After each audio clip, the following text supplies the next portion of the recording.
గవర్నమెంట్లో పనిచేసిన అనుభవంతో ఎవరైతే పారిశ్రామికవేత్తల మిత్రులు ఉన్నారో వారందరూ కూడా ఇక్కడ మనకు ఉన్నటువంటి వనరులు, ఇక్కడ ఉన్నటువంటి ప్రజలు వీళ్ళందరినీ అనుసంధానం చేయడం ద్వారా ప్రైవేటు పరిశ్రమలు కూడా మనం అనకాపల్లి పార్లమెంటరీ నియోజకవర్గానికి తెప్పించుకొని ఇక్కడ ఉద్యోగాలు క్రియేట్ చేయొచ్చు అనేటువంటి ఒక ప్రత్యేకమైన మిషన్ తోటి నేను ఇక్కడ పనిచేయడం జరుగుతుంది.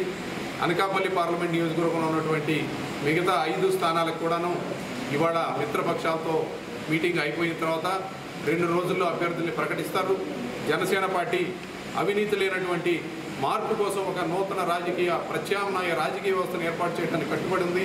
మీరందరూ ఆశీర్వదిస్తే 2019లో జరిగేటువంటి ఎలక్షన్స్లో మా 3వ ప్రత్యామ్నాయ వ్యవస్థ ఏదైతే ఉందో జనసేన, బీఎస్పీ, కమ్యూనిస్ట్ పార్టీలు కలిపి ఈ రాష్ట్రంలో అధికారంలోకి వస్తాం, పవన్ కళ్యాణ్ గారిని ముఖ్యమంత్రిగా చేస్తామని చెప్పి మీ అందరికీ తెలియజేస్తా ఉన్నాం. ధన్యవాదాలు.